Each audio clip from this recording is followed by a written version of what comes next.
ಒಂದು ಸನ್ನಿವೇಶ ಯೋಚನೆ ಮಾಡಿ. ಇಡೀ ದಿನ ಆಫೀಸಲ್ಲಿ ಕೆಲ್ಸ ಮಾಡಿ ಸುಸ್ತಾಗಿ ಮನೆಗ್ ಬರ್ತೀರಾ.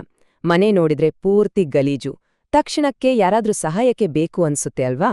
ಇವತ್ತಿನ ದಿನಗಳಲ್ಲಿ ನಮ್ಮ ನಗರಗಳಲ್ಲಿ ಆ ಸಹಾಯಕ್ಕೆ ಬರೀ ಒಂದು ಬಟನ್ ಒತ್ತಿದ್ರೆ ಸಾಕು, 10 ನಿಮಿಷದಲ್ಲಿ ನಿಮ್ಮ ಮನೆ ಬಾಗಿಲಿಗೆ ಬರ್ತೀವಿ ಅಂತಾರೆ. ಇದು ಕೇಳಕ್ಕೆ ಸಿಂಪಲ್ ಆದ್ರೂ ಕೇವಲ ಒಂದು ಸೌಲಭ್ಯ ಅಲ್ಲ. ಇದು ಗಿಗ್ ಎಕಾನಮಿಯಲ್ಲಿ ಒಂದು ಹೊಸ ಯುದ್ಧನೇ ಸೃಷ್ಟಿ ಮಾಡಿದೆ. ಅಷ್ಟು ವೇಗವಾಗಿ ಬೆಳೀತಿದೆ. ಆದರೆ ಈ ವೇಗದ ಹಿಂದೆ ನಾವು ತೆರಬೇಕಾದ ನಿಜವಾದ ಬೆಲೆ ಏನು? ಬನ್ನಿ ಇದ್ರ ಬಗ್ಗೆ ಸ್ವಲ್ಪ ಆಳವಾಗಿ ನೋಡೋಣ.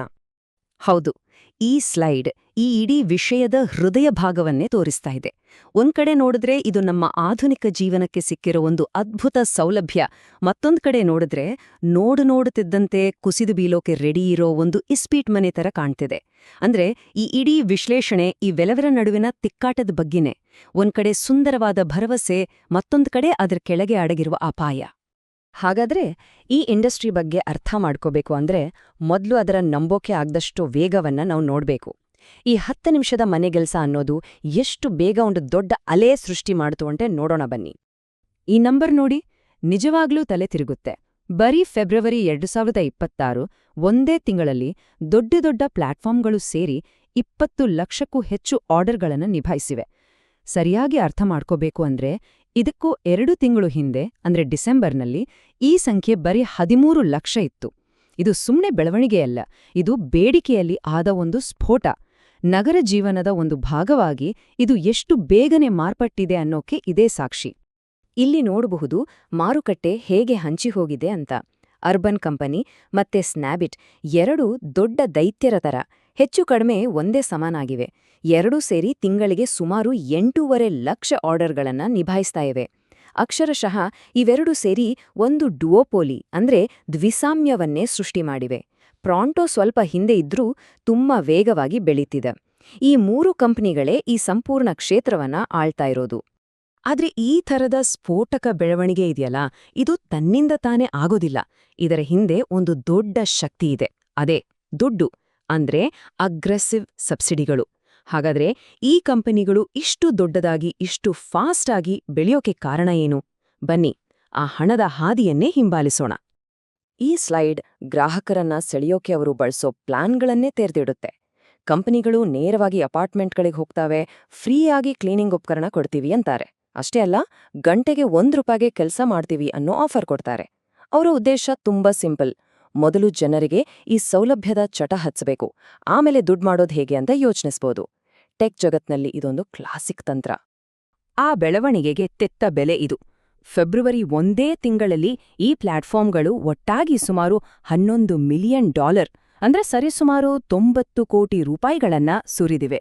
2 ತಿಂಗಳ ಹಿಂದೆ ಇದು $7-8 ಮಿಲಿಯನ್ ಇತ್ತು. ಇದು ಬರೀ ಖರ್ಚಲ್ಲ, ಇದೊಂದು ರೀತಿ ಹಣದ ಹೊಳೆನೇ ಹರಿಸ್ತಾ ಇದ್ದಾರೆ. ಇದು ಒಂದು ದೊಡ್ಡ ಪ್ರಶ್ನೆ ಹುಟ್ಟಾಕುತ್ತೆ. ಇದರಲ್ಲಿ ಯಾವುದಾದ್ರೂ ನಿಜವಾಗ್ಲೂ ಲಾಭ ಮಾಡ್ತಾ ಇದೆಯಾ? ಆ ಭಾರಿ ಖರ್ಚು ನಮ್ಮನ್ನು ಈ ಬಿಸ್ನೆಸ್ ಮಾಡೆಲ್ನ ಮೊದಲನೇ ದೊಡ್ಡ ಸಮಸ್ಯೆಗೆ ತಂದು ನಿಲ್ಲಿಸುತ್ತೆ. ಪ್ರತಿಯೊಂದು 10 ನಿಮಿಷದ ಆರ್ಡರ್ನ ಹಿಂದಿನ ಲೆಕ್ಕಾಚಾರ ನೋಡಿದ್ರೆ ಅದು ತಾಳೇನೇ ಆಗಲ್ಲ. ಯಾಕೆ ಈ ಮಾಡೆಲ್ ಇಷ್ಟು ಲಾಭದಾಯಕವಾಗಿಲ್ಲ ಅಂತ ಒಡೆದು ನೋಡೋಣ. ನೋಡಿ, ಈ ಪ್ರಶ್ನೆಗಳನ್ನ ಕೇಳ್ತಾ ಇರೋದು ನಾವು ಮಾತ್ರ ಅಲ್ಲ. ಸಾರ್ವಜನಿಕ ಮಾರುಕಟ್ಟೆಯಲ್ಲಿ ಅಂದ್ರೆ ಸ್ಟಾಕ್ ಮಾರ್ಕೆಟಲ್ಲಿ ಅರ್ಬನ್ ಕಂಪನಿಯ ಶೇರ್ಗಳನ್ನ ನೋಡಿ. ಈ ಕುಸಿತ ಏನನ್ನ ತೋರಿಸುತ್ತೆ ಅಂದ್ರೆ ಹೂಡಿಕೆದಾರರಲ್ಲಿರೋ ಆತಂಕವನ್ನ.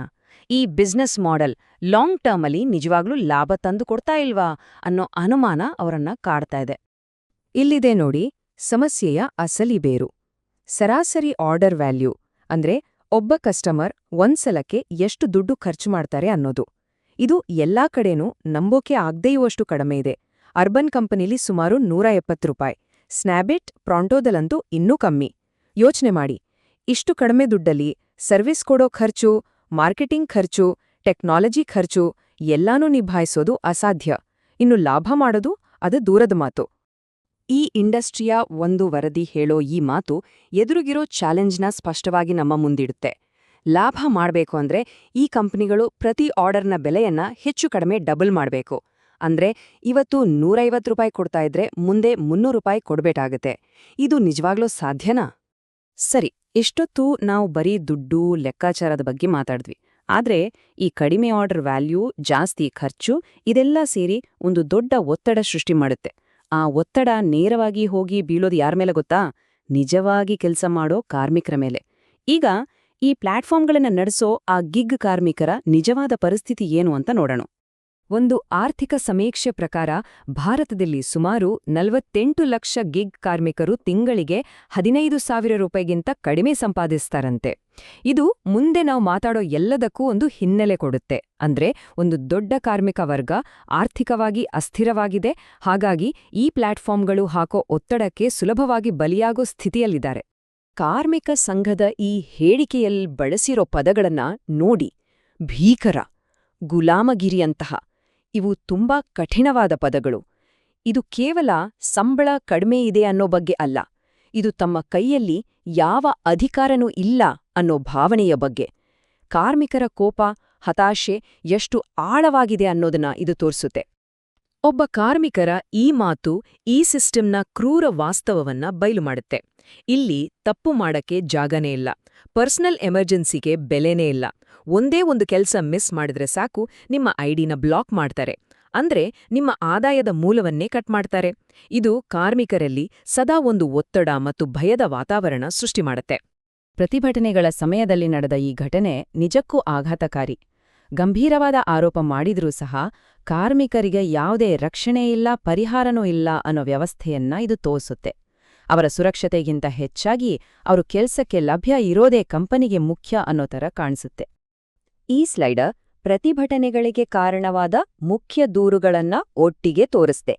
ಇದೊಂಥರ ಕಣ್ಣಿಗೆ ಕಾಂಡ ಬಾಸ್ನ ಕಥೆ. ಆ ಬಾಸ್ ಯಾರು? ಅದುವೇ ಆಲ್ಗರಿದಮ್. ಅದೇ ಕೆಲ್ಸಗಳನ್ನ ಕೊಡುತ್ತೆ, ಕ್ಯಾನ್ಸಲ್ ಮಾಡಿದ್ರೆ ದಂಡ ಹಾಕುತ್ತೆ, ಯಾವ ಕಾರಣನೂ ಕೊಡದೆ ನಿಮ್ಮ ಐಡಿಯಾನು ಬ್ಲಾಕ್ ಕೂಡ ಮಾಡ್ಬೋದು. ಈ ಪಾರದರ್ಶಕತೆ ಇಲ್ದಿರೋದೇ ಇಷ್ಟೆಲ್ಲ ಸಂಘರ್ಷಕ್ಕೆ ಮೂಲ ಕಾರಣ. ಹಾಗಾದ್ರೆ ಮುಂದೆ ಇರೋ ಚಿತ್ರಣ ಏನು? ಒಂದ್ ಕಡೆ ದುಡ್ಡನ್ನ ನೀರಿನ ಥರ ಖರ್ಚು ಮಾಡ್ತಿರೋ ಬಿಸ್ನೆಸ್ ಮಾಡೆಲ್, ಇನ್ನೊಂದ್ ಕಡೆ ಶೋಷಣೆ ಆಗ್ತಾ ಇದೆ ಅಂತ ನಂಬಿರೋ ಕಾರ್ಮಿಕ ವರ್ಗ. ಈ ಎರಡು ವಾಸ್ತವಗಳು ಒಂದಕ್ಕೊಂದು ಡಿಕ್ಕಿ ಹೊಡೆಯೋ ಹಂತದಲ್ಲಿವೆ. ಹಾಗಾದ್ರೆ ಈ ಉದ್ಯಮದ ಭವಿಷ್ಯ ಏನಾಗಬಹುದು? ಇಲ್ಲಿ ನಾವು ಕಾರ್ಮಿಕರ ಸಂಪಾದನೆ ಬಗ್ಗೆ ಎರಡು ತದ್ವಿರುದ್ಧವಾದ ಕಥೆಗಳನ್ನ ನೋಡ್ತೀವಿ. ಒಂದು ಕಡೆ ಪ್ರತಿಭಟನಾಕಾರರು ಲಕ್ಷಾಂತರ ಜನ ತುಂಬಾ ಕಡಿಮೆ ದುಡಿತಿದ್ದಾರೆ ಅಂತ ಹೇಳ್ತಾರೆ. ಇನ್ನೊಂದ್ ಕಡೆ ಕಂಪನಿ ಒಂದು ಒಳ್ಳೆ ಸರಾಸರಿ ಸಂಬಳದ ಚಿತ್ರಣವನ್ನ ಕೊಡುತ್ತೆ. ಸತ್ಯ ಬಹುಶಃ ಇವೆರಡರ ಮಧ್ಯೆ ಎಲ್ಲೋ ಇರ್ಬೋದು. ಆದ್ರೆ ಈ ದೊಡ್ಡ ಅಂತರ ಇಬ್ಬರ ದೃಷ್ಟಿಕೋನಗಳ ನಡುವೆ ಎಷ್ಟು ವ್ಯತ್ಯಾಸ ಇದೆ ಅನ್ನೋದನ್ನ ತೋರಿಸುತ್ತೆ. ಹಾಗಾದ್ರೆ ಈ ಬಿಸ್ನೆಸ್ ಮಾಡೆಲ್ಗೆ ಉಳಿಗಾಲ ಇದೆಯಾ? ತಜ್ಞರು ಈ 3 ಮುಖ್ಯ ಹಂತಗಳನ್ನ ಹೇಳ್ತಾರೆ. ಮೊದಲನೇದು ಮೈಕ್ರೋ ಮಾರ್ಕೆಟ್ ಡೆನ್ಸಿಟಿ, ಅಂದ್ರೆ ಕಾರ್ಮಿಕರನ್ನ ಮತ್ತು ಗ್ರಾಹಕರನ್ನ ಒಂದೇ ಸಣ್ಣ ಜಾಗದಲ್ಲಿ ಕೇಂದ್ರೀಕರಿಸಿ ಖರ್ಚು ಕಡಿಮೆ ಮಾಡೋದು. ಎರಡನೇದು ಯಾವಾಗ್ಲೂ ಡಿಸ್ಕೌಂಟ್ ಕೊಡದೆ ಗ್ರಾಹಕರನ್ನ ಉಳಿಸ್ಕೊಳ್ಳೋದು. ಮತ್ತು ಕೊನೆಯದಾಗಿ ಹೆಚ್ಚು ಬೆಲೆಯ ಸೇವೆಗಳನ್ನು ಕೊಡಕ್ಕೆ ಶುರು ಮಾಡೋದು. ಚಿಕ್ಕದಾಗಿ ಹೇಳ್ಬೇಕಂದ್ರೆ ಅವರು ಇನ್ನಷ್ಟು ದಕ್ಷರಾಗ್ಬೇಕು, ಮೌಲ್ಯಯುತರಾಗ್ಬೇಕು ಮತ್ತು ಸಬ್ಸಿಡಿಗಳ ಮೇಲೆ ಅವಲಂಬಿಸೋದನ್ನ ಕಡಿಮೆ ಮಾಡಬೇಕು. ಇದೆಲ್ಲವೂ ನಮ್ಮನ್ನ ಈ ಅಂತಿಮ ಪ್ರಶ್ನೆಗೆ ತಂದು ನಿಲ್ಲಿಸುತ್ತೆ. ಈ 10 ನಿಮಿಷದ ಮನೆಗೆಲ್ಸದ ಅರ್ಥವ್ಯವಸ್ಥೆ ಒಂದು ರೀತಿ ಹಗ್ಗಜಗ್ಗಾಟದಲ್ಲಿ ಸಿಲ್ಕೊಂಡಿದೆ. ಒಂದು ಕಡೆ ವೇಗದ ಬೆಳವಣಿಗೆ, ಇನ್ನೊಂದು ಕಡೆ ಗ್ರಾಹಕರ ಅನುಕೂಲ, ಮತ್ತೊಂದು ಕಡೆ ಕಾರ್ಮಿಕರ ಹಕ್ಕುಗಳು. ಈ ಮೂರನ್ನು ಒಂದೇ ಸಮಯದಲ್ಲಿ ಸಾಧಿಸೋಕೆ ಸಾಧ್ಯನಾ? ಅಥವಾ ಯಾವುದಾದ್ರೂ ಒಂದನ್ನ ಬಿಟ್ಕೊಡ್ಲೇಬೇಕಾ? ಈ ಮೂರರಲ್ಲಿ ಯಾವುದು ಈ ಉದ್ಯಮದ ಭವಿಷ್ಯವನ್ನ ರೂಪಿಸುತ್ತೆ ಅನ್ನೋದನ್ನ ಕಾಲವೇ ಹೇಳ್ಬೇಕು.